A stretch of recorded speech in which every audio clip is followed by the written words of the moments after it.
Welcome to the League of Extraordinary Trainers. I'm TJ Pokotech of the YouTube channel. I'm Chrono of the Mount Vernon Mythicals. And this is our first quarterly recap of Season 4. So this season started off with quite a bang. The first early battles, started off with like near blowouts. Certain captains really want to exert their dominance this season. Assert their dominance, yes. But despite a plethora of dominating matches, most of the coaches are surprisingly close when it comes to overall differential. And what's nice about this league is that the first weeks don't really give a whole picture of what will happen towards playoffs. I mean, like, if you look at the champions, like, their early seasons, first couple weeks aren't always the greatest, and they became champions. Yeah, in their respective championship seasons. So yeah, pretty much anything can happen in this league, and I love it.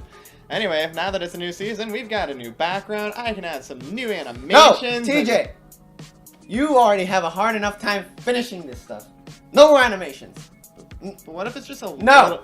Just a little Rapid fire recap, let's go.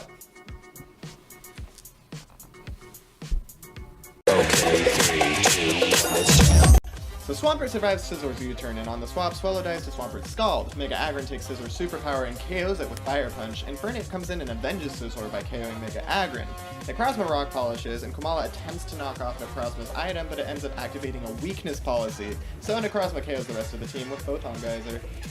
So here, Bronzong tanks a Dark Hole Eclipse instead of Brock's, and then it dies to Dark Holes. Good predict on the Swampert 2 Tornadoes. Switch, Greninja gets the KO with the Ice Beam. Mesprit takes out Greninja and Tapu Bulu comes in to avenge it. Swampert takes out the remainder of Muddy's team and finishes it with Sludge Wave on Tapu Bulu. Yeah, pretty neat. So here we see Zygarde taking Mega Manectric's Hidden Power Ice, which activates Weakness Policy. Seems to be a theme this week. Meloetta avenges Manectric, Raikou gets 2 Calm Minds in behind his sub, and then it becomes a substitute stall as Mike waits for Corona's light screen to wear off, but Clefable ends up taking care of the Raikou. The likes of Slacking and Ditto were just too much for the Mount Vernon Mythicals, who also forgot about Foul Play on position. The fake out tier Sylveon was very interesting and forced things to swap out like Milotic. Milotic did show Miracle, but it didn't get to use it effectively, unfortunately. Magnezone takes out Milotic with a Gigavolt Havoc after a Spadef drop from Flash Cannon. Aaron tries to set up Masquerain and Tracking, but both get shut down by Weavile, and Gligar forces some stall with Forges and Frosmourne, and Mega Latios wins the game. Yep, like Mega Latios often does. We have Mega Alakazam dealing a ton of damage with Psyshock, and because it traced Jolteon's Volt Absorb, it stopped it from Volt switching. Garchomp hit 3 Fire Blasts, which means Howler probably had help from Mike's Magmortar's Don't Miss a Fire Blast training regime from last season. From 48%, Garchomp survived Mega Beedrill's U-turn on 1 HP, and Z stockpile Snorlax with Frustration ends up taking out the remainder of Jamesy's team. So Empoleon takes Mamo's Earthquake and thanks to Shuka Berry, and deals a lot of damage with Skull, gets the Skull Burn, and Mamo goes down to burn. Rabombi sets up a Quiver Dance, and then Tuchel tackles Mega Sableye to death, but Empoleon comes in to tank a Moonblast and avenge Mega Sableye. Charizard X gets a DD, but Scarf itself saves the day, and Scolipede, Swords Dance, and the rest. Scolipede stuff. So Hydreigon being Scarfed was able to outstrip Mega Manectric and land Draco Meteor before it got Volt Switched, but Corona saw the opening and brought Volcarona in. So Volcarona gets a free Quiver Dance, and then it gets a second Quiver Dance, and it threw out an Inferno Overdrive to nail that Salazzle, and then just ends up picking off the rest of the team. One at a time. That happened.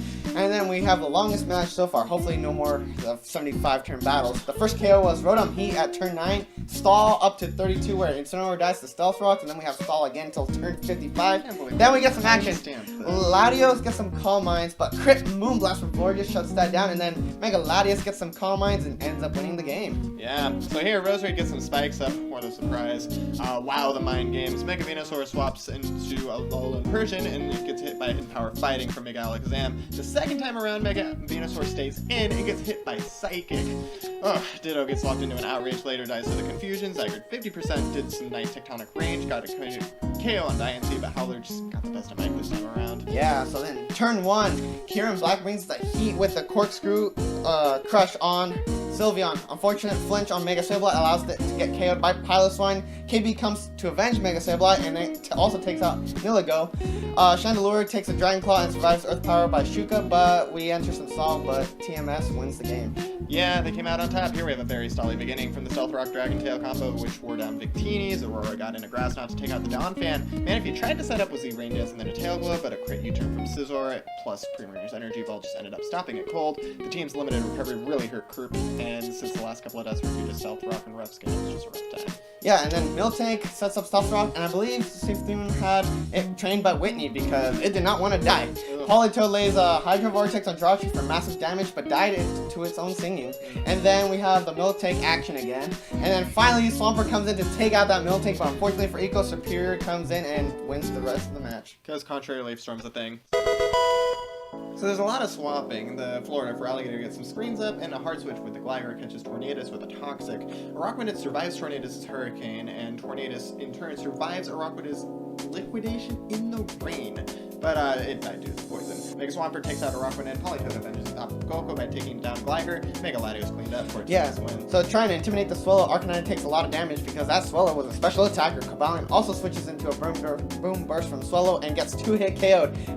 Swallow's Air Slash flinches, causing the Mew to die on its setup, and all the swapping on Mike's team caused it to lose too much health and led the CBS to victory. Yeah, flinches helped. Anyway, so Mega Sableye gets some Calm Minds in, takes out the Bronzong and the Mega Aerodactyl, gets 4 Calm Minds up, looks like it's not sweet, but a crit from Greninja saves Muddy's differential.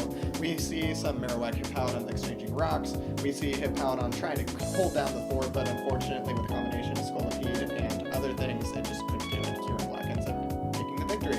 Yeah, so Necrozma switches into a Super Fang, and then a slow Volt Switch from Electros allows Roserade to pick it up with a Sludge Bomb. A Resto Chesto Azumarill with Sap Sipper is there to stop Ryzian. A physical Hydreigon picks up 2 KOs, and the New York Aqua Jets was chipped down way too much with the switch instance, so Roserade was able to clean up. Good Roserade. So here we have Miltank again being a dominating force. We have Rock Steefog. Why did you write it like that? Anyway, Miltank swapped into a knockoff. No, Milotic swapped into a knockoff, losing his Flame Orb, which was unfortunate. Ultimately, the fact that Superior missed 2 Leaf Storms was really what killed 6 differential here, which led the ROE to victory. Yep, and then we have a more Rock Defog, and here again, and Hatchers gets a Dragon Dance, Quick Feet, Jolteon gets a T-Wave to allow Mega Beedrill to come in and KO it and save the Kerp from another 6-0 loss. Victini picks up a weak Meloetta, drops a Bloom Doom on Rotom Wash, which prevents the defogging of the rocks, kills that Lando, Volgrona, and Mega Manectric was able to take out Victini, but little too late. Yeah. Alright, with that out of the way, now let's go over this week's data in depth. Starting off with the current team rankings, the top 3 coaches are... Wait, Corona, were you the one that told me that we didn't have to do this anymore? What do you mean? Yeah, no, that was you. You said that all week. We can just do this. Huh. Honestly, completely forgot about that. And you called me the forgetful one. So, what do we do now? Interview time! Hello, Mike. How are you doing? Hi. So you got the title. You're the LET champion for season 3. How does that make you feel? It makes me feel good. I'm very happy about it. Yeah? That's good. How would you describe your overall competition this season? How difficult would you say it was to make playoffs and ultimately become the champion that you are today? Well, see, this is the 3rd title I ever won. But I definitely will say this is probably my favorite season. I really like my team this season. Broken. Daniel. I mean, Corona. Yeah, you liked your team. I think a lot of people liked your team overall. It was a really good, well-drafted team. It was actually awesome that you were able to get the Rain and the Halucha and the Tapu Koko. That was just a really good combination. Yeah, I can't believe Coco went up after as long as he did, but hey. It worked in your favor. Yeah. Cool. So, this is your question. Which of all the battles that you saw this season and that you participated in, which was your favorite? My favorite battle this season, I will probably say it was the semifinals with Howler. Mostly because I thought I lost when Darius started setting up. Oh, yeah, when he started setting up. That was a really good toxic play, because that really is what saved you in the end. Yeah, I also almost played Icing on that ball instead of toxic, so I was quite nervous at the end. I'm glad to pull it up. Yeah, that was a really good match overall, especially after he destroyed you that one match during regular season. So it was good it probably felt really good to make a come back and then beat him. Yeah, that was good. Alright, so what do you like about the LET the most as a whole? I like that it's really competitive. I like that for the most part, everybody is a good partner. So you cannot sleep on any match. And a lot of things that like before, you always have like one or two players that are not very good, so you just kind of need. But on this particular league, I can never take it on so much. So I like that. I like competition. That's I good. like. Sorry, I didn't mean to interrupt you there. It sounded like you were going to say more. No. I just like the skill level of the league overall. Awesome. And finally, is there something you'd like to incorporate or like to see in the LET going forward? You almost said that right.